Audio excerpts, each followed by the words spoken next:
ఓం మహాగణాధిపతయే నమః. ఓం గురుభ్యో నమః. ఓం శ్రీమాత్రే నమః. పరమేశ్వర స్వరూపమైనటువంటి జ్యోతిష, వాస్తు మరియు ఇతర అనేకమైనటువంటి శాస్త్రములను మనకు అందించినటువంటి మహర్షులకి నమస్కారం. హయగ్రీవ హయగ్రీవ హయగ్రీవేతియో వదేత్ తస్య నిస్సరతే వాణి జన్హుకన్యా ప్రవాహవత్. అరుణాం కరుణాతరంగితాక్షీం ధృతపాశాంకుశపుష్పబాణచాపాం అనిమాదిభిరావృతాం మయూకైః అహమిత్యేవ విభావయే భవానీం. శ్రీమాత్రే నమః. ప్రేక్షకులకి ఆ లలితాంబిక అమ్మవారి యొక్క అనుగ్రహం పరిపూర్ణంగా కలగాలని మనస్ఫూర్తిగా కోరుకుంటూ మనం ఈరోజు చెప్పుకోబోయేటువంటి టాపిక్ ఏమిటి అంటే షష్టగ్రహ కూటమి. ఇది ఎప్పుడు ఏర్పడుతుంది, దీని ద్వారా ద్వాదశ లగ్నాల వాళ్ళకి, లగ్నం తెలియని వారి రాసుల వారికి ఎటువంటి ఫలితాలు జరగనున్నాయి, మరియు ఏ పరిహార మార్గం చేసుకుంటే ఎటువంటి ఇబ్బంది కలగకుండా ఉంటుంది అనే విషయాలు మనం ఇప్పుడు తెలుసుకుందాం. అయితే ఇందులో ఏ ఏ గ్రహాలు కలుస్తున్నాయి చూసుకున్నట్లయితే శని కర్మకారకుడు, రాహువు, శుక్రుడు, బుధుడు, రవి, చంద్రుడు. అయితే చంద్రుడు ఒక 2 రోజులు మాత్రం, అంటే 29వ తేదీ మార్చి నుంచి, మార్చి రోజు షష్టగ్రహ కూటమి ఏర్పడుతుంది. ఒక 2 రోజులు మాత్రం చంద్రుడు అక్కడ ఉండి దాని తర్వాత వెళ్ళిపోతాడు. పంచగ్రహ కూటమి ఉంటుంది దాని తర్వాత. అది కరెక్ట్గా 29 మార్చి నుంచి 15 రోజులు 5 గ్రహాలు కలిసి ఉంటాయి. దాని తర్వాత ఒక్కొక్క గ్రహం వెళ్ళిపోతూ ఉంటుంది. రవి, దాని తర్వాత శుక్రుడు, అలా మారిపోతారు. అయితే ఈ గ్రహ కూటమి వల్ల ద్వాదశ లగ్నాల వారికి ఏమి జరగబోతుంది, ఎటువంటి పరిహార మార్గాలు చేసుకోవాలనే విషయాన్ని చెప్తుంది నేనైనప్పటికీ కూడా చెప్పిస్తుంది సాక్షాత్ లలిత అమ్మవారిగా భావిస్తూ ఒక్కొక్క లగ్నము లేదా రాశి గురించి తెలుసుకుందాం. సింహలగ్నము, సింహరాశి. సింహం వారికి కనుక చూసుకున్నట్లయితే షష్టగ్రహ కూటమి ఒక 2 రోజుల పాటు అష్టమ స్థానంలో ఉంటుంది. దాని తర్వాత పంచగ్రహ కూటమి ఉంటుంది మీకు అష్టమ స్థానంలో. మరి ఈ అష్టమ స్థానము ఎటువంటి ప్రభావాన్ని చూపిస్తుంది మీ మీద? సింహలగ్నము కానీ, సింహరాశి కానీ, అందులో ఉండే నక్షత్రాలు మక, పుబ్బ, ఉత్తర, ఒకటో పాదం వారికి కానీ చూసుకున్నట్లయితే ఇది ప్రత్యేకంగా మీకు లాభాలు ముందుగా చెప్తాను.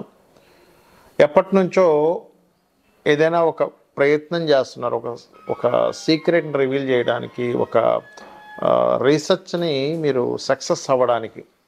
ఈ షష్టగ్రహ కూటమి అష్టమ స్థానంలో, అష్టమ స్థానమే సీక్రెట్ సైన్ ఉన్నందుకు 100% ఆ యొక్క సీక్రెట్ మీరు క్రాక్ చేయగలుగుతారు. ఒకటి. రెండవది, తాతగారి ఆస్తికి సంబంధించినటువంటి విషయంలో ఏదైనా ప్రభావం, ఇబ్బందులు ఉన్నాయి, లేనట్లేదు కబ్జాలు ఉన్నాయి, గొడవలు ఉన్నాయి, కోర్టు కేసులు ఉన్నాయి, అవి క్లియర్ అయ్యేటువంటి యోగాన్ని ఇస్తుంది మీకు ఈ షష్టగ్రహ కూటమి. మీరు ఏదైనా ప్రాపర్టీ కొనుగోలు చేయడానికి కూడా చాలా మంచి యోగాన్ని ఇస్తుంది. దీంతోపాటు విదేశాలకు వెళ్ళి విదేశాల్లో స్థిరపడాలి, విదేశాల్లో అక్కడ ఏదైనా గ్రీన్ కార్డ్ హోల్డర్స్ అవ్వాలి, అక్కడ చదువుకోవాలి, లేదా అక్కడ కొన్ని బిజినెస్లు ప్రారంభించాలి, కొత్త ఇన్వెస్ట్మెంట్స్ ఏమైనా చక్కగా ప్లాన్ చేసుకోవాలనుకునేటువంటి వారికి షష్టగ్రహ కూటమి 100% ఇది ఒక యోగాన్ని ఇచ్చి తీరుతుంది. మరియు దాంతోపాటు ఇక్కడ చూసుకున్నట్లయితే ఈ గ్రహ కూటమి ఏదైతే ఉందో ప్రత్యేకంగా ప్రభావం పాజిటివ్ ఉంటుంది.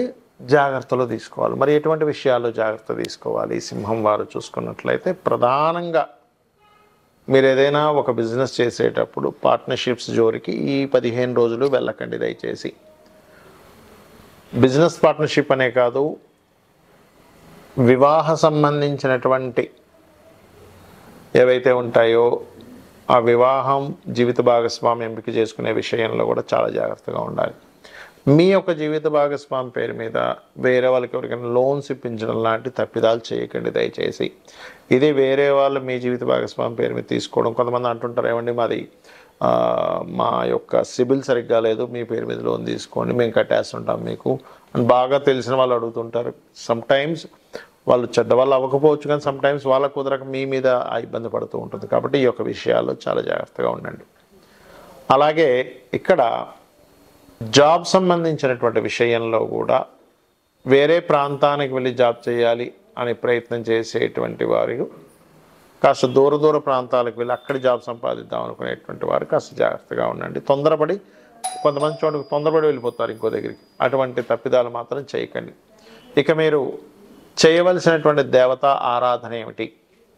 వెంకటేశ్వర స్వామి యొక్క ఆరాధన చేయండి. గోవులకి పిడికెడు బెల్లం తినిపించండి. మరియు సింహం వారికి కాస్త అష్టమంలో ప్రభావం ఎక్కువ పడుతుంది కాబట్టి ఏదైనా హెల్త్ రిలేటెడ్ ఇష్యూస్ ఉన్నట్లయితే వాటిని చిన్న స్థాయిలో ఉన్నప్పుడే, అంటే చాలా చిన్న చిన్న స్టేజ్లో మనకు అర్థమవుతూ ఉంటుంది, అప్పుడే రెక్టిఫై చేసుకోండి.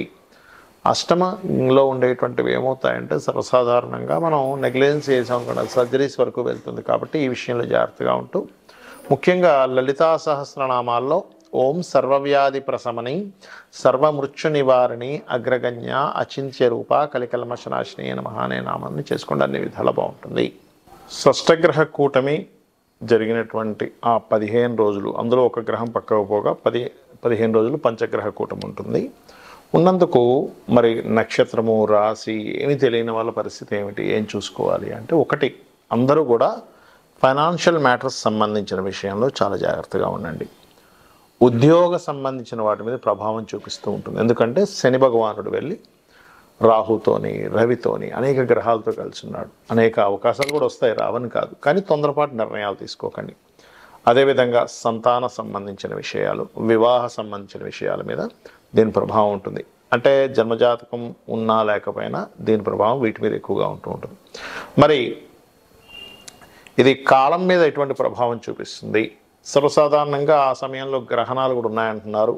మార్చి 14, మార్చి 29. అయితే మన ఇండియాలో గ్రహణం లేదు కాబట్టి మన ఇండియా మీద పెద్ద ఎఫెక్ట్ ఏమీ ఉండదు.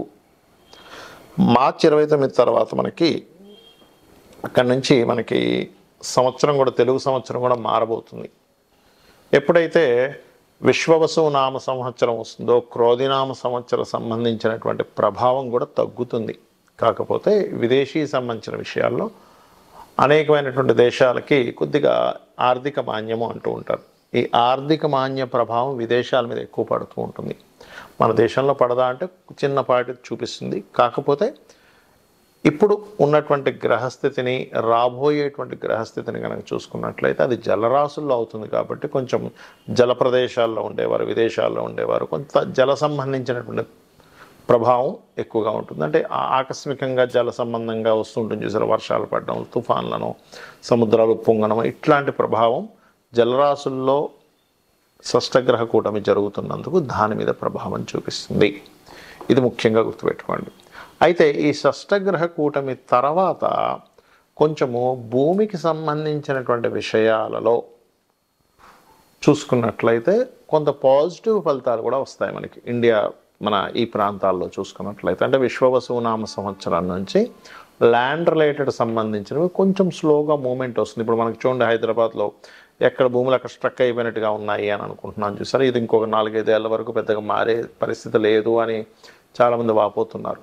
కాకపోతే ఎప్పుడైతే విశ్వవసు నామ సంవత్సరం కనెక్ట్ అయ్యి కేతువు ఎప్పుడైతే మనకి సింహరాశిలోకి ఎంటర్ అవుతాడో అక్కడి నుంచి భూతత్వ రాశుల నుంచి కేతువు సింహరాశిలోకి ఎప్పుడైతే ఎంటర్ అయ్యాడో అదొక మంచి ఫలితం ఇస్తుంది. మరియు దీంతోపాటు రవి సూర్య భగవానుడు మీనరాశిలోనే ఉంటున్నాడు. ఎప్పుడైతే మీనరాశిలో అనేక గ్రహాలతో కలిసి ఉంటున్నాడో ఇది కూడా ఇచ్చే రిజల్ట్ ఏమిటి అంటే లా అండ్ ఆర్డర్ మీద గవర్నమెంట్ తీసుకునేటువంటి నిర్ణయాలు విశ్వవసు నామ సంవత్సరంలో, అదేవిధంగా అనేకమైనటువంటి విషయాల్ని అంటే మన లాలో ఉన్నటువంటి అనేకమైన విషయాలు ప్రక్షాళన జరగడం, ఒక నిర్దిష్టమైనటువంటి కొన్ని రూల్స్ ప్రవేశపెట్టడం, గవర్నమెంట్ కొన్ని స్ట్రిక్ట్ రూల్స్ ప్రవేశపెట్టడం కూడా జరుగుతుంది.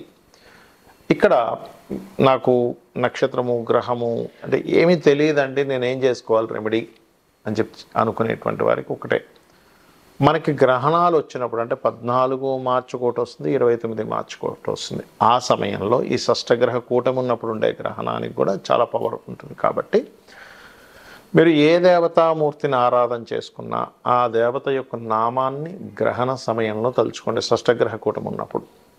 అదేవిధంగా మరొకటి ఏంటంటే లలితా సహస్రనామాలు నిత్యము లలిత చేసుకుంటూ ప్రాణాయామంతో కనుక లలిత అంటే ఓం శ్రీమాత శ్రీ మహారాజ్ని శ్రీమత్ సింహాసనేశ్వరి మళ్ళీ మూసేసి చిదగ్నికుండ సంపుతాల చేసినట్లయితే మీ గ్రహస్థితి ఎలాగున్నా కూడా 100% అమ్మవారి అనుగ్రహంతో మీరు అప్పుల బాధల నుంచి, ఫైనాన్షియల్ క్రైసిస్ నుంచి ఏ పనులు జరగకుండా ఆగిపోతున్నాయి అనుకోండి, ఆ పనులన్నీ ముందుకు కదలడం ఇవన్నీ కూడా జరుగుతాయి అమ్మవారి అనుగ్రహంతో. శ్రీమాత్రే నమః.